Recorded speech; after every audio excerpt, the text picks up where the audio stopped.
Thursday, June 18. I'm Mai Rodriguez for your Midday Report. We'll be giving you the story shaping the nation at this hour. In the headlines, the pre-trial conference for Vice President Sara Duterte's impeachment case officially begins. This as debates continue as to the required votes for a conviction. President Bongbong Marcos and Russian President Vladimir Putin hold bilateral talks in Kazan. We get an update on the historic three-day visit live. The Ateneo student body calls for a walkout as investigations continue into the tragic death of two student athletes in Aurora. And want to ride with the nation's girl group? A fan project puts BINI's pictures on the LRT's handgrips.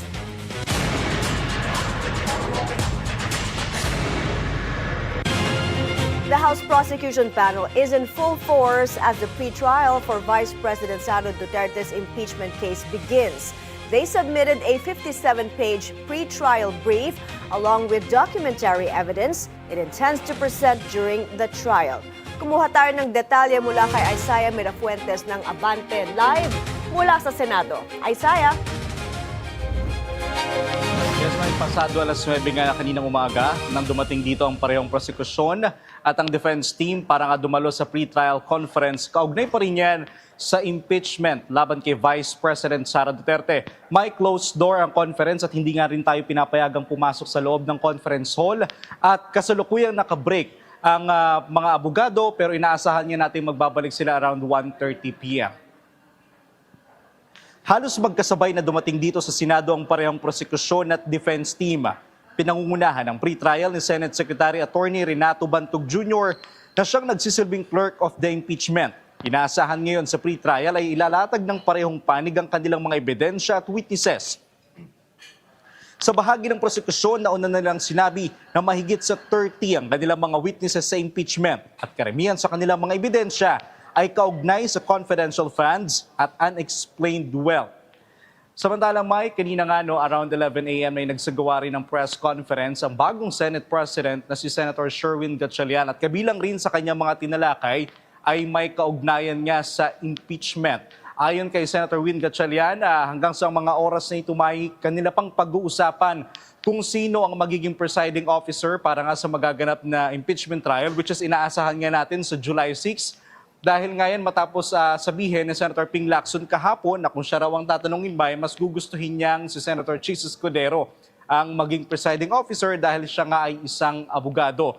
Sinabi rin kanina ni Senate President Gatchalian Mai na kung siya raw ang tatanungin, 16 pa rin ang required number of votes o threshold para nga sa magaganap na impeachment trial. Taliwas rin yan sa sinasabi ni House Lead Prosecutor Representative Jervil Luistro na kung para sa kanya naman daw, maaari raw bumaba sa 16 ang threshold para sa impeachment. Mai. Alam mo, Isaiah, pinagtatalunan pa rin yan, yung threshold o yung required votes. Pero sa ngayon, kamusta ang pre-trial? May kung ating pagbabasihan yung mga nangyayari simula kaninang alas 9 hanggang sa mga oras na ito, masasabi naman natin maayos lang yung sitwasyon dito ngayon sa Senado. Pero kanina napansin natin habang nagpapatuloy yung trial dahil nga closed door ito, pero may ilan sa mga mambabatas o mga abogado na lumabas ng conference hall at yun nga nabalitaan natin na bahagyang araw nagkaroon ng tensyon sa loob ng conference room. Yan nga dahil nga sa ilang mga topics na rin na kanilang pinag-uusapan. Subalit nung lumabas sila around 12 para nga mag-break, nakausap natin ng ilang mga kongresista mula sa prosecution team. Ang sinasabi nila, maayos naman ang naging usapan, walang naging problema at according din kay Attorney Lorna Kapunan, normal naman sa mga pre-trial conference na bahagyang nagkakaroon ng initan at yan din ay sinugundahan nga ng defense team. According to Attorney Michael Powa kanina, meron lang sila mga bagay na gustong pagkasunduan, kaugnay na rin kung paano mas mapapabilis itong trial. Medyo normal sa mga abogado yung bahagyang nagkakaroon ng pagtatalo. So hindi naman siya masyadong mainit daw, pero medyo bahagyang nagkasagutan daw ang ilang mga abogado, Mai. Maraming salamat, Isaiah Mirafuentes, nag-uulat ng live mula sa Senado. Senator Sherwin Gatchalian assumes the Senate presidency at a critical moment for the chamber, with the impeachment trial of VP Sara Duterte expected to dominate its agenda in the coming months.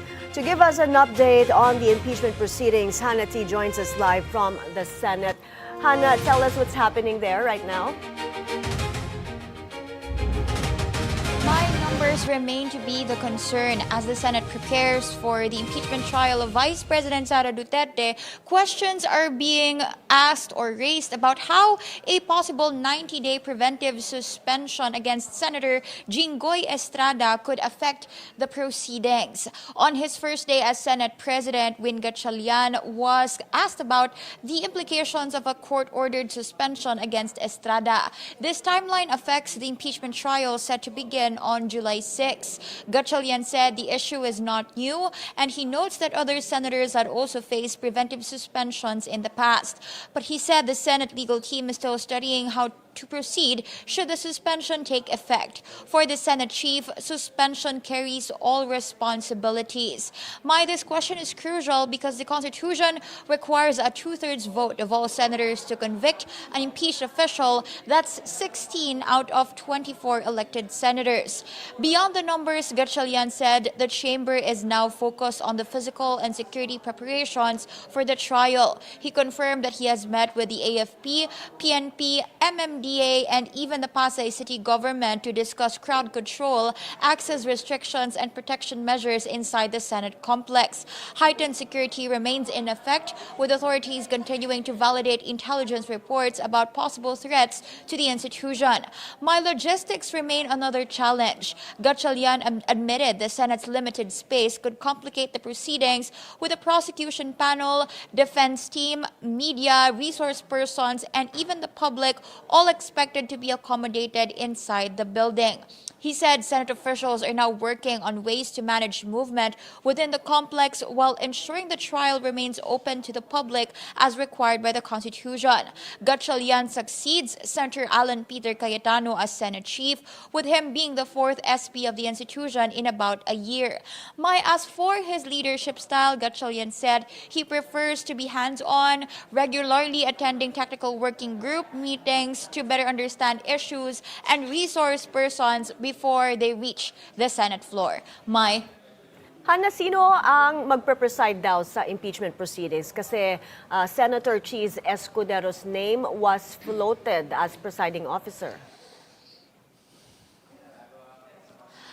Since nagkaroon ng panayam itong si Gatchalian, sabi niya, posible pang pag-usapan yan ng Senate majority dahil as of yesterday, yung initial na kanilang consensus ay dapat nga itong si Senator Cheese Escudero yung maging presiding officer because of his legal background. And if we can recall, last year, he also handled the impeachment proceedings because at that time, he was the Senate President nung nagkaroon ng impeachment case nga against Vice President Sara Duterte.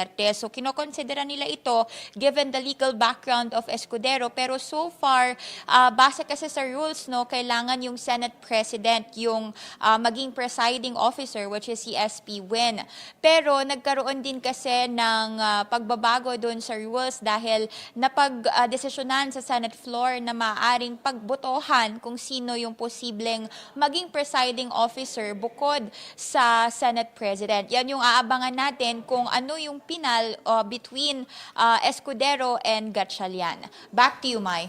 Hannah, may lilipat pa ba from the minority or the Cayetano bloc to the Senate majority?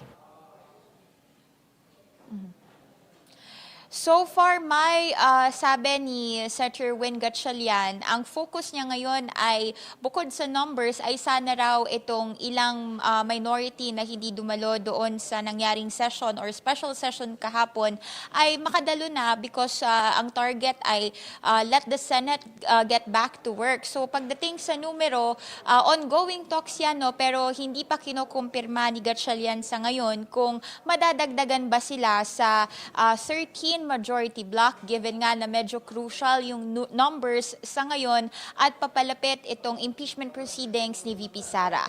Mai. Thank you, Hannah T, reporting to us live from the Senate.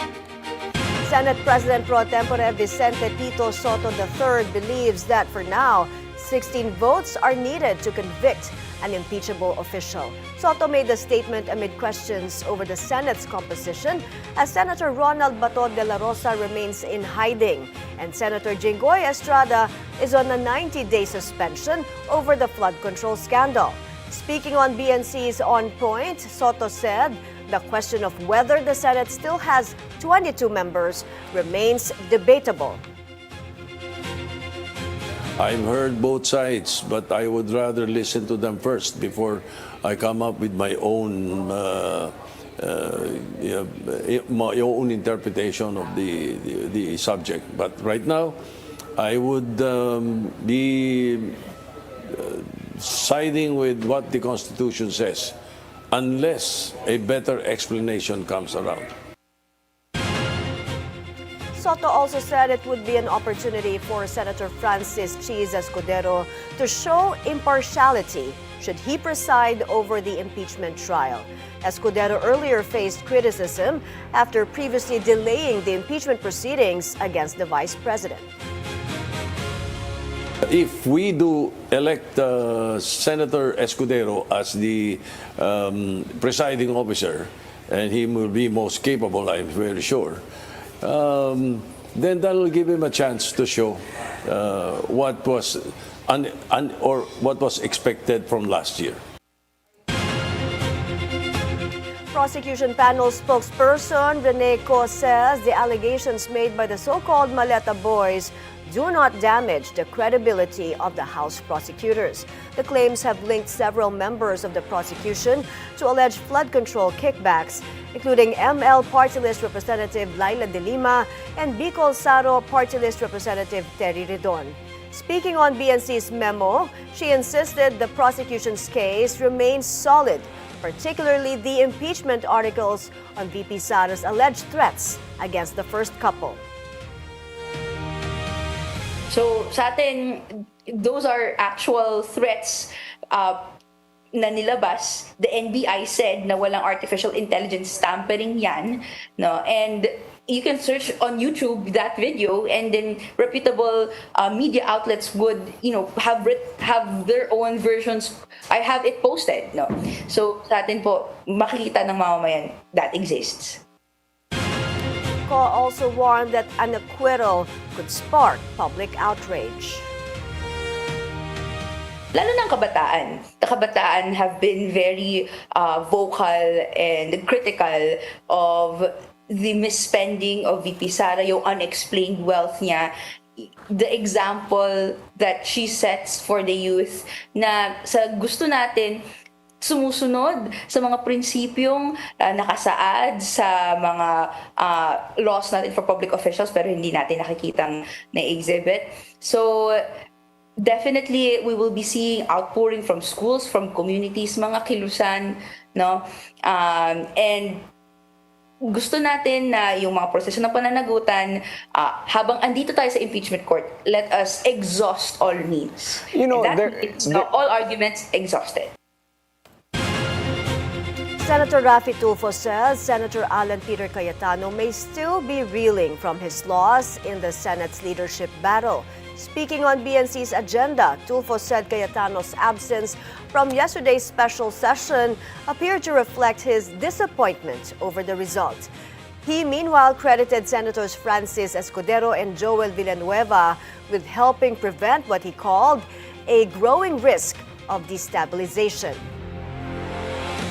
Gusto ko lang emphasize na ang hero talaga rito ay yung si Senator Escudero at saka si Senator Joel Villanueva. Dahil had it not been for them, the future of the Senate is going to be murky.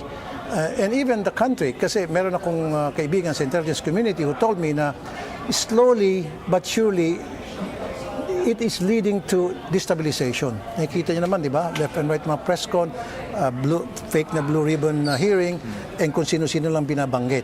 So, parang nagda-drum up sila ng support doon sa mga manggugulo. They're stirring up chaos. Ganun talaga exactly nangyari. Pero ngayon, well, let's be magnanimous in victory.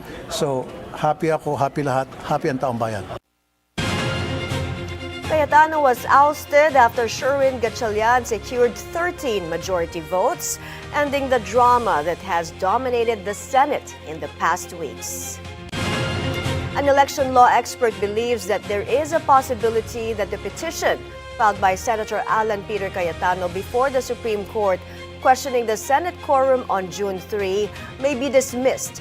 Attorney Romulo Macalintal told BNC's memo that the petition could be junked following the election of Senator Sherwin Gatchalian as Senate President. However, he added that the Supreme Court may still rule on the issue of Senate quorum as a matter of legal clarification. But if there are certain issues that are requiring resolution or for future guidance, ginawa naman ng Korte Suprema yan. It is not dismissing the case for being moot, but ito ay binibigyan lang ng pagkakataong ma-resolve para maiwasan ang similar instance in the future and for guidance of the bench.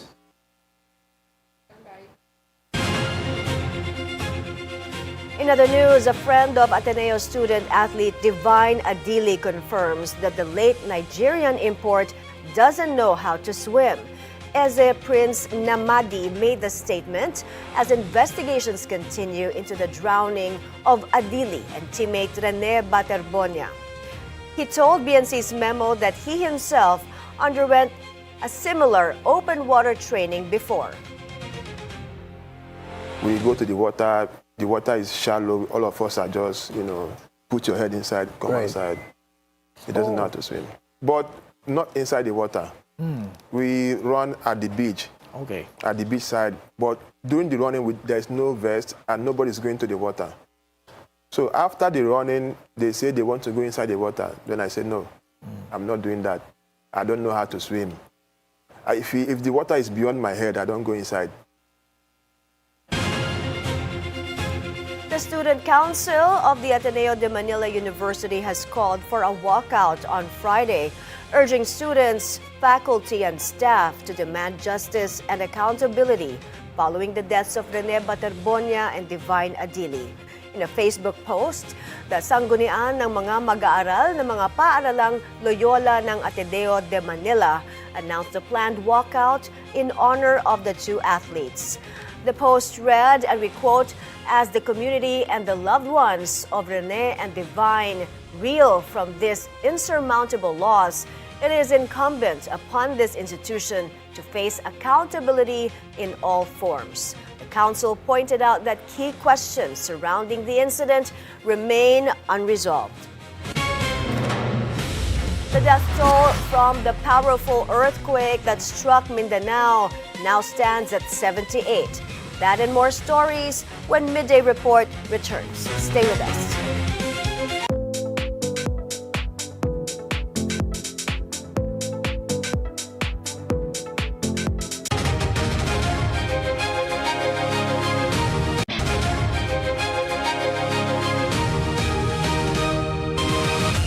President Ferdinand Marcos Jr. and Russian President Vladimir Putin hold their first formal bilateral talks in Kazan, signaling a push to deepen ties between the two countries. The meeting focuses on expanding cooperation in trade, energy, and food security. Joash Malimban joins us live from Kazan, Russia for more details. Joash, go ahead. Mai, in just a few hours, the 35th Russia-ASEAN Commemorative Summit will officially open. Leaders and heads of governments are expected to attend with the aim of strengthening cooperation with Russia and the ASEAN. On the sidelines of the summit yesterday, several regional leaders held dialogues and bilateral talks with Russian President Vladimir Putin, including President Ferdinand Marcos Jr. The bilateral talks between President Ferdinand Marcos Jr. and Russian President Vladimir Putin have officially commenced on the sidelines of the 2026 Russia-ASEAN Commemorative Summit in Kazan, Russia. The meeting marks a milestone in Philippines-Russia relations as the two leaders sit down for their first ever formal bilateral engagement amid efforts to expand cooperation in trade, energy, food security, and other key areas. During the opening of the talks, President Putin noted that the Philippines and Russia share a unique connection, with both countries celebrating their national days on June 12. This year's commemoration is also significant as it coincides with the 50th anniversary of Philippines-Russia diplomatic relations. which were established in 1976 under the administration of former President Ferdinand Marcos Sr. Symbolically, we in Russia also celebrate our national holiday, the Day of Russia, on the same date, the 12th of June. This is a happy coincidence. Trade and investments emerged as key areas of cooperation during the opening of the talks, with both leaders citing the need to further strengthen economic ties. President Putin noted that bilateral trade between the Philippines and Russia exceeded $500 million last year. However, he said there remains significant room for growth, particularly in the agriculture and energy sectors. Last year, bilateral trade exceeded $0.5 billion. Of course, this is far from the limit, and of course, there is a good potential to enhance supplies of agriculture and energy resources. There are many potential areas that I think we should, that's still open to explore. And I think that the present level of trade, although it is steady, I think that there is a great deal more that we can do. According to Philippine Ambassador to Moscow, Igor Bailen, both countries have several products that could help expand trade relations. Ang pagkakalam ko, interesado ang mga Russians sa seafoods. Alam ko ang Pilipinas naman ay interesado sa Russian poultry and meat products, at alam po nila na pag sa Pilipinas dumating na ang bear months ay nagmamahalan ng presyo ng karne, at naghahanda po ang Russia na mag-export ng karne sa Pilipinas for the holiday season. Alongside the first ever Philippines-Russia bilateral talks under the Marcos Jr. administration, President Putin also reaffirmed Russia's commitment to deepening cooperation with ASEAN member states. Russia has been a full-fledged dialogue partner of ASEAN since 1996. Putin emphasized that the relationship between Russia and ASEAN continues to be anchored in friendship, mutual respect, and cooperation. Russia is prepared to continue active joint work with ASEAN member states to strengthen strategic partnership for the interest of ensuring security, well-being, and prosperity of our peoples and countries. President Marcos and President Putin are expected to announce the outcomes of their talks later. While President Marcos earlier said energy and food security would be major topics of discussion, other key areas, such as national security and the expansion of science and technology cooperation, may also be taken up. Later today, the two leaders will issue a joint statement discussing the bilateral terms that they have agreed upon. On the opening of the talks yesterday, trade and investment was one of the key areas which had a lot of potential to improve, according to the two presidents. But what we'll be waiting for later today is the possibility of an oil and fertilizer deal, which was initially mentioned by the Palace and the Department of Foreign Affairs before President Marcos Jr. left for Russia. That's the latest here in Kazan. Back to you, Mai. Thank you, Joash Malimban, reporting live from Kazan, Russia. The death toll from the 7.8 magnitude earthquake in Mindanao has risen to 78.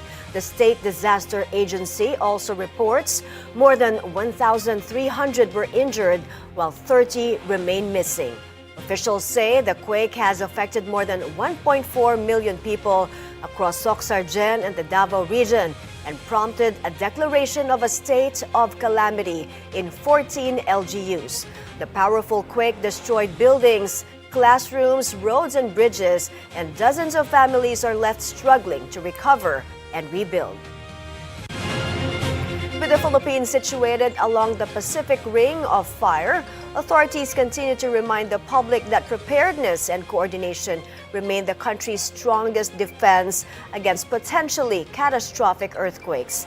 Following last week's strong quake, the second quarter nationwide simultaneous earthquake drill was held today. We now go to Lade Kabagani for more. Go ahead, Lade. Yes, Mai, the Office of the Civil Defense is urging Filipinos to take a more active role in disaster preparedness, stressing that earthquake readiness goes beyond simply knowing the DAC cover and hold protocol. This as the NDRMC conducted the 2026 second quarter nationwide simultaneous earthquake drill and formally launched a harmonized national contingency plan designed to guide government response in the event of devastating earthquake in Metro Manila and nearby regions. The ceremonial pressing of the button held here at the OCD headquarters in Camp Aguinaldo, Quezon City. Government agencies, local government units, schools, hospitals, private establishments, and communities across the country participated in the exercise aimed at improving earthquake preparedness and response capabilities.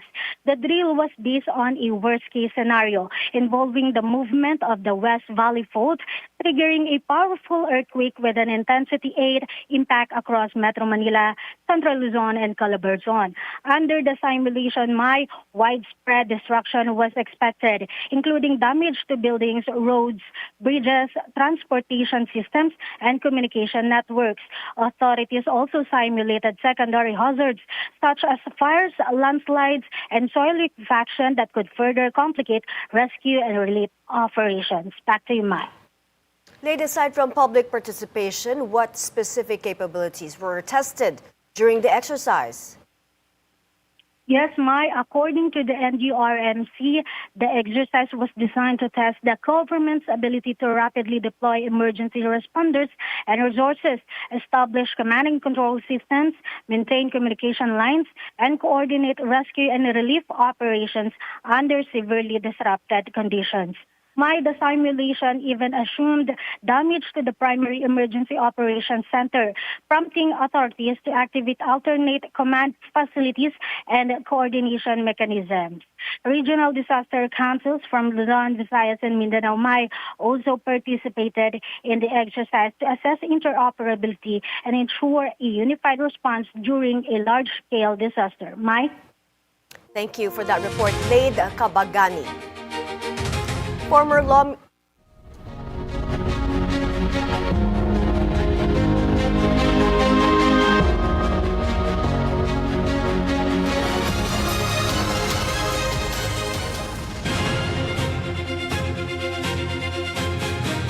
Former lawmaker Robert Ace Barbers believes the Blue Ribbon Committee should invite the so-called Maleta Boys to the next flood control hearing.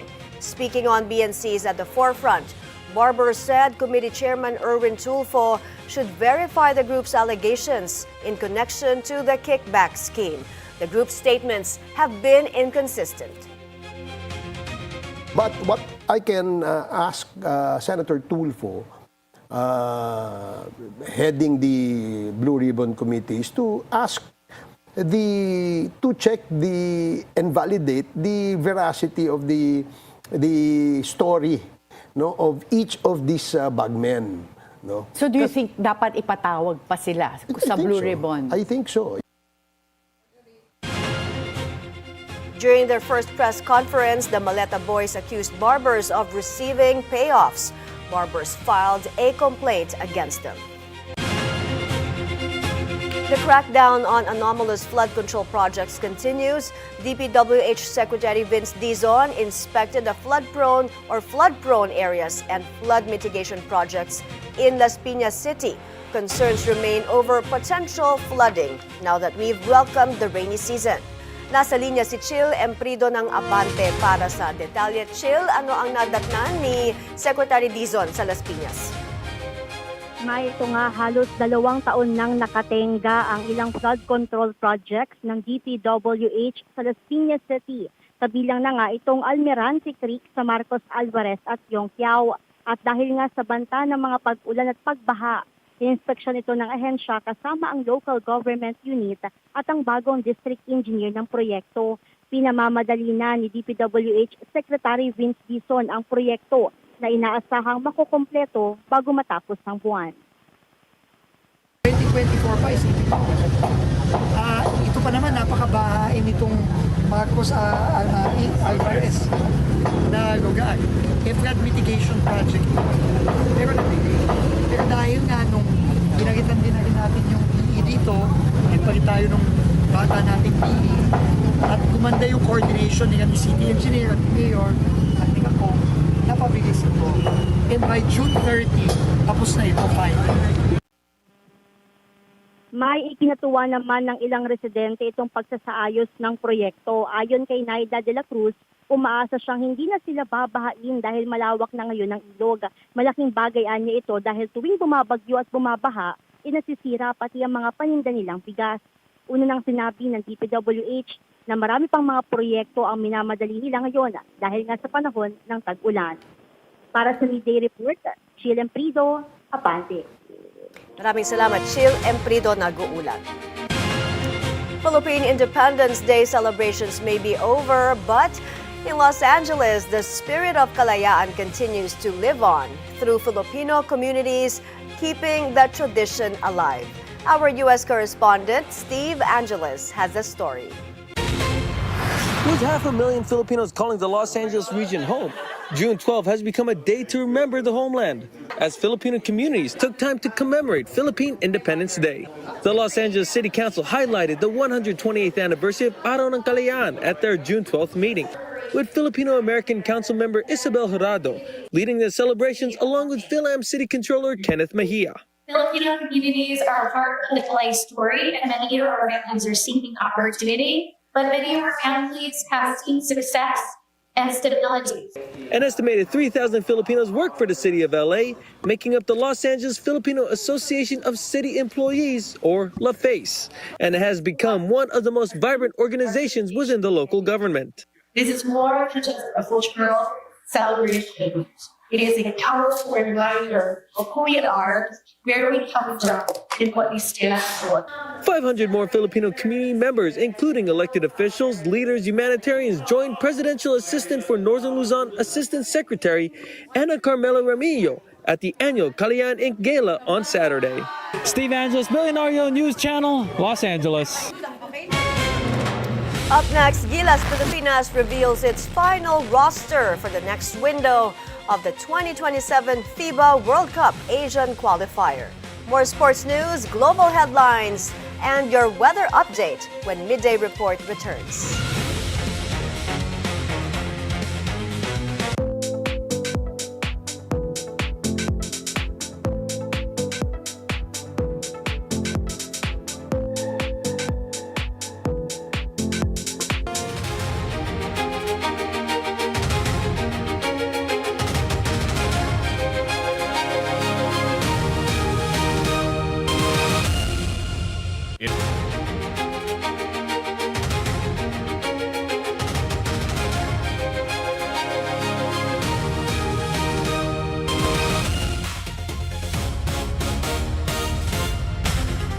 U.S. President Donald Trump has signed an agreement to extend the ceasefire with Iran.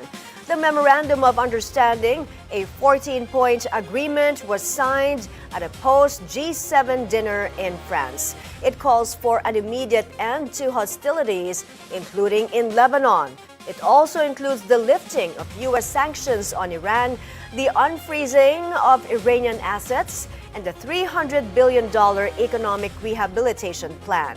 In return, Iran agreed to or not to develop nuclear weapons, reaffirming a long-standing pledge. French President Emmanuel Macron hails the G7 summit as a success and said it showed unity behind Ukraine. He says G7 nations remain united in supporting Ukraine's defense and independence against Russia. He adds that any return to peace talks depends on Russian President Vladimir Putin showing a willingness to negotiate on acceptable terms. Now we will continue to move forward on support for Ukraine, to help it resist, to help it achieve results, to help it precisely defend its independence. And I think what has been done in recent days is also very important, because it is the reunification of the G7 behind Ukraine and the strength of all of us being put at the service of its ability to defend itself, its ability also to counterattack and to rebuild its energy. It has been positive. We will continue to work. Closure came at last for families of the victims of the Gilgo Beach serial murders in New York. Convicted serial killer Rex Heuermann was sentenced to 3 consecutive life terms plus 10 years in prison. He pleaded guilty to the murders of 8 women in a case that remained unsolved for years. Before sentencing, he said there were no words he could offer. Victims' families said the sentence ensured he could never harm anyone again. This has been a long day coming, and from this day forward, stop saying his name, stop putting his face everywhere. Put the girl's face, put their names, and make it known that we are the ones who live on for them. Rex will never matter, and he is nothing to us, and it should be nothing to any of you. But it's a day that I've been thinking of my whole life. The chance to finally speak up for her, it gives me comfort for her knowing she can finally lay down, rest in peace, and he can't hurt anybody else. That's what brings me comfort, not him.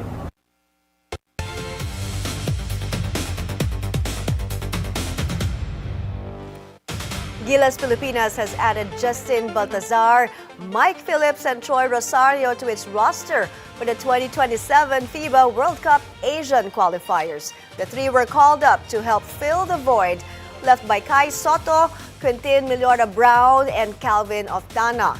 Naturalized player Justin Brownlee will lead the Philippine squad. Gilas is set to leave for Auckland on June 23 for a week-long training camp aimed at helping the squad adjust to winter conditions before opening the window. The Philippines will face New Zealand on July 3 and Australia on July 6. Alex Eala has already proven she can compete with some of the biggest names in women's tennis. And after another impressive win in Berlin, the Filipina star now faces one of her toughest tests yet. Anton Rojas reports. Alex Eala's impressive run on grass continues to earn praise from the international tennis community. In an exclusive interview with BNC's The Scorecard, tennis head editor Max Kilham said Eala's 7-5, 6-4 victory over Croatia's Donna Vekic in the Berlin Open is further proof that the Filipina star belongs among the sport's rising elite. The win marked Eala's third victory over Vekic this year, improving her head-to-head record against the former Wimbledon semifinalist to 3-0. After 3 straight wins over a former Wimbledon semifinalist, Kilham believes the conversation around Eala is changing. The question is no longer whether she belongs at this level, but how high her ceiling can be. To say that Alex she's well and truly at the level she needs to be to challenge some of these excellent grass court players and some of the best players on tour. I mean, Vekic is no slouch, especially on the grass surface. She's reached the semi-finals of Wimbledon in 2024, and she won Queens last week. So I think that's probably the best way to describe it, but I understand your point. Kilham said what stood out most in Eala's latest performance was her mental toughness.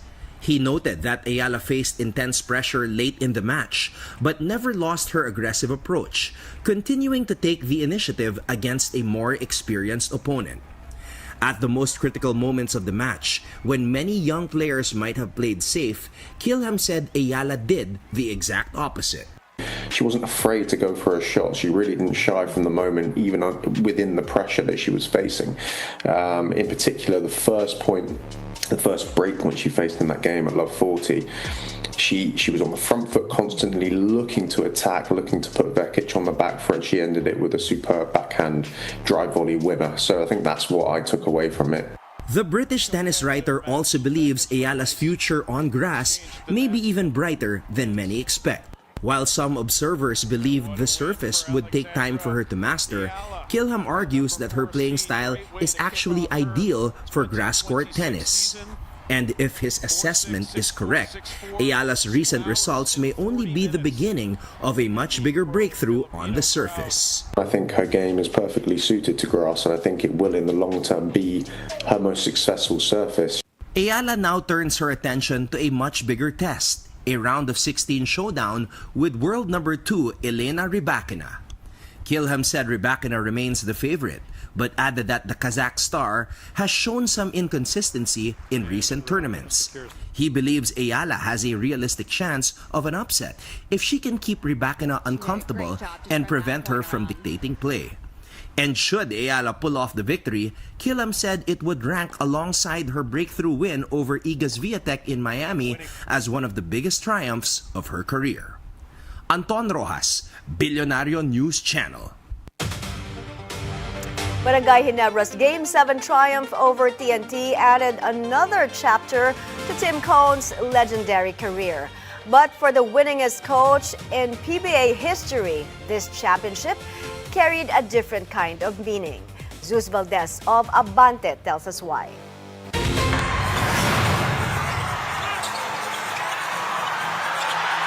Team Cone has won more championships than any coach in PBA history. But the Barangay Ginebra mentor says his latest title may be one of his most meaningful.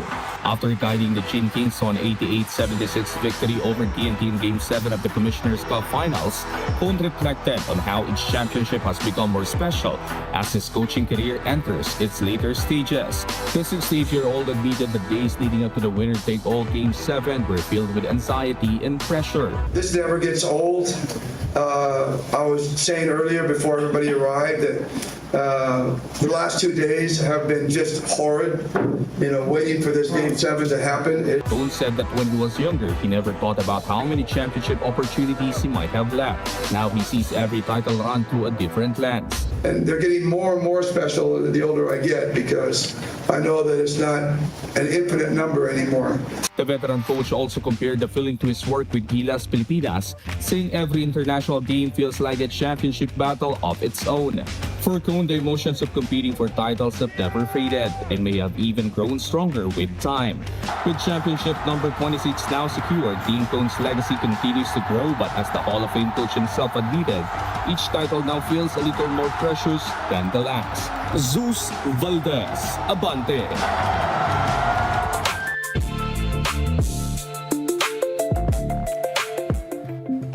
We're still watching a low-pressure area still far to the east. Pag-asa says this has a medium chance of developing into a tropical depression in the next 24 hours. Most weather models suggest it will eventually strengthen into a significant cyclone. This will be named Francisco once it enters the Philippine area of responsibility late Sunday or on Monday. Most models also show, like this one from weathernerds.org, that it will recurve towards Japan over here rather than directly affecting the country. Again, it's still far from us, currently tracking east of the Marianas. For now, conditions here will be hot and humid still because of the easterlies affecting southern Luzon, Visayas, and the eastern section of Mindanao. Checking the rainfall forecast, light to moderate rains for the Cordillera, Ilocos, Abra, and La Union, mostly due to localized thunderstorms in the afternoon and evening. The rest of the region, as you can see here, should enjoy good weather. In the central Philippines, we see less moisture compared to previous days, just occasional afternoon showers and thunderstorms over western Visayas and Palawan. Now, farther south, a lot more rain, especially in the evening. The Lanao provinces, Cotabato, Bukidnon may see periods of heavy rain. Other areas, we're seeing light to moderate rains over the Zamboanga Peninsula, Surigao, and the Davao region as well. Remember, be alert for flash floods and landslides in low-lying and mountainous areas like in these red zones over here. That's how skies are shaping up. Do check Pag-asa's rainfall advisories in your location.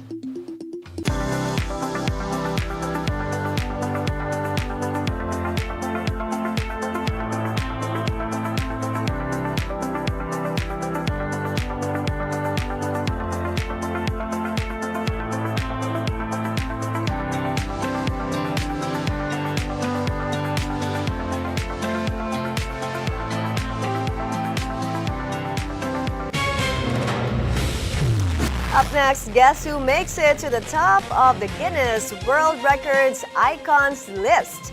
That and more entertainment stories when Midday Report returns.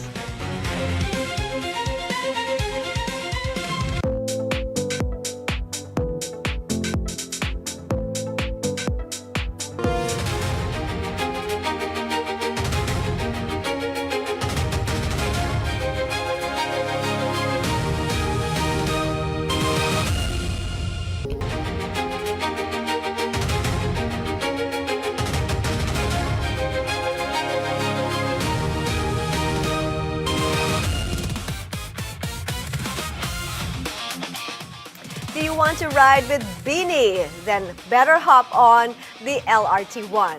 Commuters are getting a sweet surprise with the nation's girl group now hanging on train handgrips. The fan-driven project, initiated by Blooms, comes as BINI continues its hot streak after dominating the Billboard Philippines charts. And with their Cignal World Tour set to kick off in Manila this weekend, it looks like the girl group is staying right on track. In royal news, all eyes were on Royal Ascot as Prince William and Princess Catherine made a grand entrance in a horse-drawn carriage on day 2 of the event. Wearing a striking marigold yellow ensemble, Catherine joined the Duke and Duchess of Richmond and Gordon in the traditional royal procession. The couple later greeted King Charles and Queen Camilla at the world-famous race meeting. And while top horses battle it out on the track, the event remains just as famous for its show-stopping fashion and over-the-top hats. They say slow and steady wins the race, and Jonathan, a 194-year-old tortoise, is proof of that. The world's oldest known tortoise leads Guinness World Records' latest list of icon awardees, but he's not the only record breaker being honored. From Everest climbing double amputee Harry Buddha Magar to WWE star John Cena and K-pop sensations Blackpink, the new icons list celebrates extraordinary achievements across sports, entertainment, exploration, and beyond. And that's the Midday Report. I'm Mai Rodriguez. See you again tomorrow at 1 p.m. Stay informed and stay safe.